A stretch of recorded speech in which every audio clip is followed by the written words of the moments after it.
بچوں کی دنیا۔ کہانی کا عنوان سونے کی چڑیا۔ کسی شہر میں ایک سوداگر رہتا تھا۔ وہ انتہائی بیوقوف تھا، لیکن اللہ پاک نے اس کے کاروبار میں ترقی دی اور وہ آہستہ آہستہ امیر ہو گیا۔ امیر ہونے کے بعد اس نے خود کو عقل مند سوداگر کہلوانا شروع کر دیا۔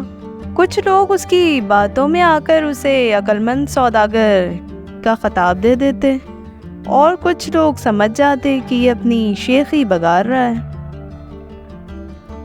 وقت گزرتا گیا، اس کے کاروبار میں ترقی ہوتی گئی اور اسے مزید دولت کی ہوس بڑھ گئی۔ ایک دن وہ اپنے ایک دوست کے ساتھ بازار میں کھڑا تھا کہ ایک آدمی آواز لگاتے ہوئے وہاں سے گزرا، سونے کی چڑیا دولت کی پڑیا، سونے کی چڑیا دولت کی پڑیا، لے لو لے لو۔ یہ سنتے ہی وہ سوداگر لالچ میں آ گیا۔ اس نے اس بندے کو رکوایا اور پوچھا کہ اس چڑیا کی ایسی کیا خاص بات ہے جو یہ ہمیں دولت مند بنا دے گی؟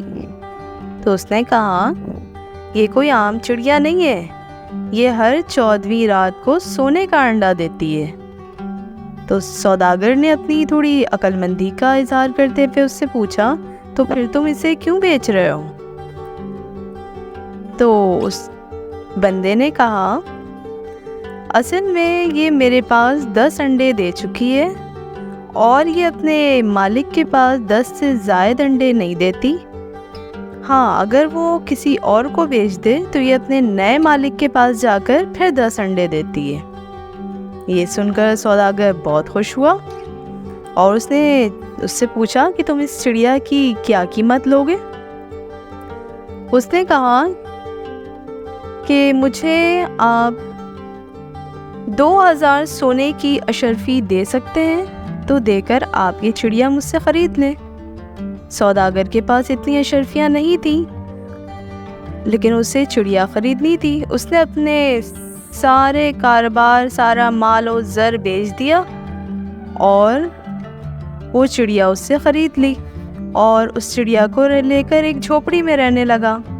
اس کے دوستوں نے اسے بہت سمجھایا کہ یہ اس نے گھاٹے کا سودا کیا ہے، لیکن سوداگر تو اپنے آپ کو عقل مند سوداگر کہلاتا تھا۔ اس نے کہا کہ نہیں، اس نے گھاٹے کا سودا نہیں کیا، اس نے عقل مندی کا سودا کیا ہے۔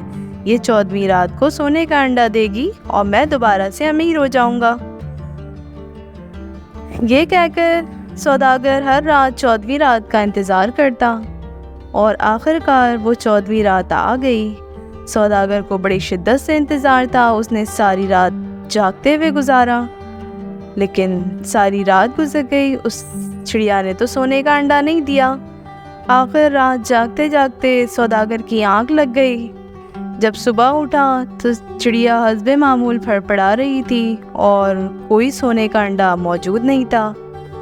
اب اسے اس بات کا یقین ہو گیا کہ اس بندے نے اسے بیوقوف بنایا ہے، یہ کوئی سونے کا انڈا دینے والی چڑیا نہیں ہے۔ تو اب اسے بہت دکھ ہو رہا تھا کہ اس نے اپنا سارا کاروبار تباہ کر لیا لالچ میں آ کر، اور اپنے دوست احباب کی بھی باتوں پر عمل نہیں کیا۔ اس نے اپنی شیخی بگاڑنے کے چکر میں ہر کسی کی بات کو نظر انداز کر دیا۔ تو بچوں، آپ نے اس کہانی سے کیا سبق سیکھا؟ کہ ہمیں کوئی بھی کام کرنے سے پہلے اپنے دوست احباب، اپنے بڑوں سے مشورہ ضرور کرنا چاہیے اور ہمیں لالچ میں نہیں آنا چاہیے۔ اللہ پاک نے ہمیں جتنا دیا ہے اس پہ ہمیں شکر ادا کرنا چاہیے۔